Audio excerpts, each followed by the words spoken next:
Narito na ang Veritas Editorial, ang paninindigan ng Veritas 846 sa mga napapanahong usapin sa bansa. Pakinggan si Reverend Father Anton C.T. Pascual, ang radyo ng simbahan. Veritas Editorial. Mga kapanalig, may kakilala ba kayong naging disipulo ni dating Pangulong Duterte na uhaw sa dugo at naniniwalang ang karahasan, ang pagpatay ang tanging solusyon sa mga problema sa ating lipunan?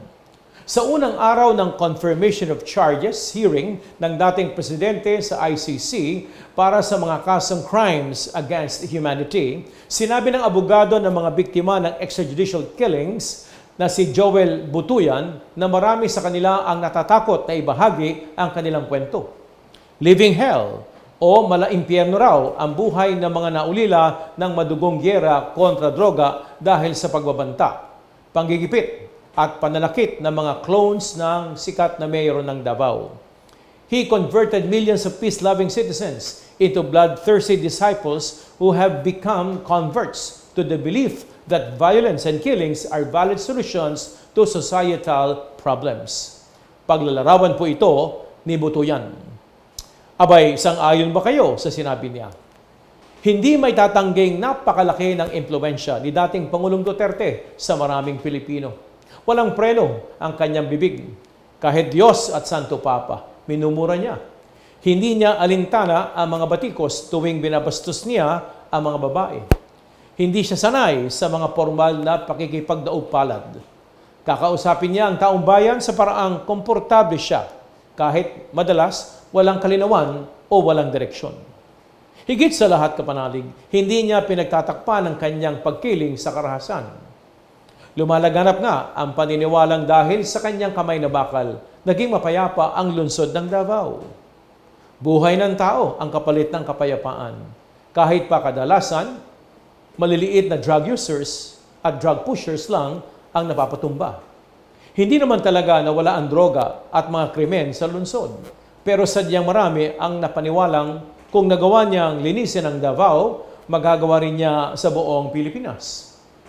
Kaya hindi nakapagtatakang si Duterte ang nanalong presidente noong 2016. Umalingaw-ngaw palalo ang banta niya, I will kill you, sa mga niyay sumisira sa ating bansa.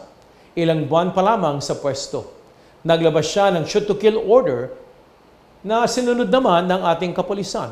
Abay, alam po natin, mukhang may kapalit na pera.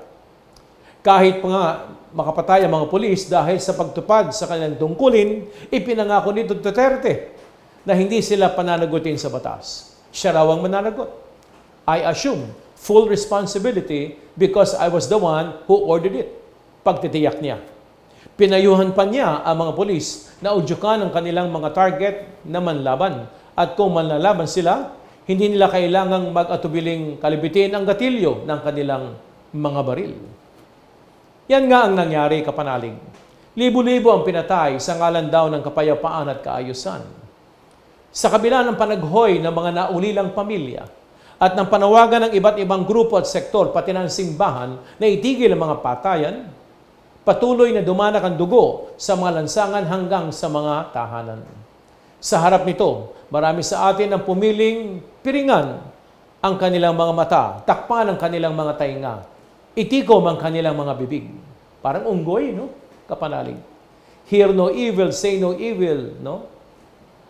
Ang iba, ginamit pa ang kanilang mga kamay para palakpakan ang isang leader na hayok sa karahasan. Kabilang sila sa mga inilalarawan ni Attorney Butuyan na nahawakan ng virus of impunity. Kumalat na raw ito sa ating bansa at nagbistula ng kanser na nakakaapekto sa iba't ibang bahagi ng katawan. Sila ang mga kababayan nating hindi na pinahahalagahan ang batas, maging ang buhay ng kanilang kapwa.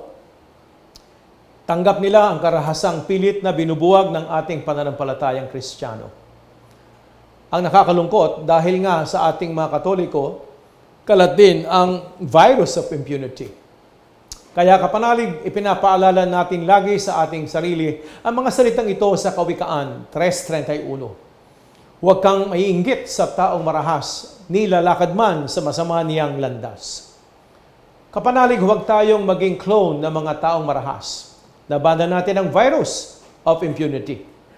At wag po natin kalilimutan ang Exodo 20. Maliwanag pa sa sikat ng araw.